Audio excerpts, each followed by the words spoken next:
Hi, everyone. Thank you for coming. My name is Natasha Varghese, and I am in my 5th year of computer science and co-op, and I am a firmware specialist on the space segment subteam on the communications team.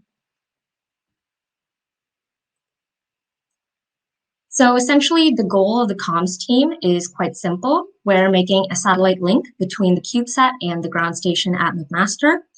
The main reason for this is to be able to obtain the scientific data that's generated from the payload so that we can analyze it on the ground station. And the second is to essentially monitor the health of various subsystems on the satellite to see if any components are malfunctioning.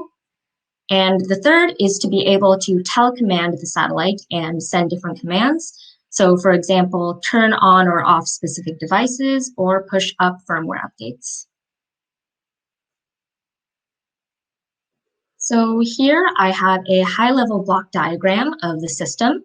And as you can see here, the satellite and ground station will be communicating to each other with antennas.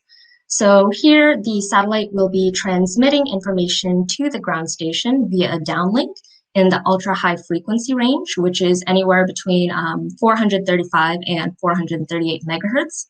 And the ground station will be transmitting data to the satellite via a ultra-high frequency range, which is anywhere between 144 and 146 megahertz. And these are both actually in the amateur radio band, which we offer an operator's license for to our members. The components in red are things that the comms team are directly responsible for. So this communication module interfaces and collects data from the payload, CDH, and EPS. And on the ground station, we have the antenna, which is controlled by a rotor, which allows the antenna to change direction or move angles. And that interfaces with the telemetry tracking and command module, which then stores the data we receive. And here's just a picture of the system that just reiterates that we have our commands going up and our data going down. So due to this design, the comms team is actually divided into 2 subteams, the ground station and the space segment. And I'll be talking about the hardware and software aspects of each both below. So the hardware used in the space segment can be split up in hardware for our comms module and hardware for our antenna module.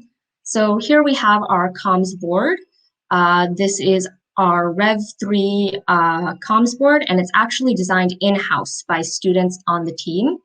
And here we have our antenna module purchased from Innovation Solutions in space.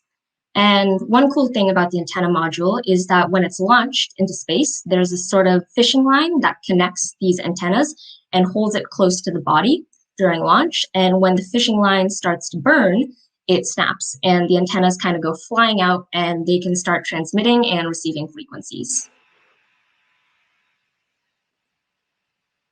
And here's just a picture to show where the boards would go. So here we have our comms board, and down below is where we have our antenna module.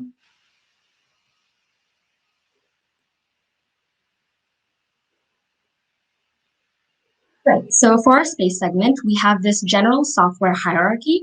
So at the bottom, we use these STM32 microcontrollers. And the neat thing about the STM products is they have this CubeMX software that essentially generates like this low-level code so that we don't have to.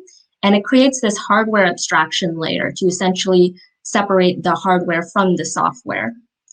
And then up here, we use FreeRTOS, which is this type of operating system. It's open source and it's used in a lot of IoT applications and is very popular among small processors. And then at the very top, we have our application firmware, which is the actual code that will be written to control devices, such as the transceivers, collect and process signals, and monitor subsystems using watchdogs. And we'll be using Jenkins. So Jenkins is an open source continuous integration tool that's often used to run tests. So we'll be testing our software with that. And we use Git to version control and store our software. So the ground station is going to be located on ETB roof, and there were several criteria that went into this, such as the geological location, competing radio frequency interfaces, nearby infrastructure. So ETB is also one of the tallest buildings on campus, so that was one of the reasons it was chosen. Right, and here is our antenna. So we'll have a VHF and a UHF antenna to transmit and receive data. And the antennas are actually connected to this rotor. So this rotor will allow the antenna to change direction and angle, which will essentially maximize the comms window based on where the satellite is passing overhead. So for the ground station, the software can be divided into 3 sections: orbital prediction, radio, and mission control.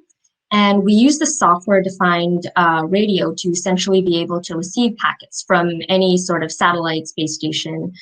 And we are also using NASA's core flight system as well as OpenMCT to be able to show our satellite on the internet. And here we kind of have a mock-up of the interface we want to have running. So this will essentially be able to display the data that we collect from the satellite, such as temperature, pressure, GPS, altitude. So this is kind of the final sort of interface we want to have working. Right, and thank you all for listening. Feel free to connect with me on LinkedIn or send me an email if you have any questions, and make sure to come to our booth to meet the other members. Thank you.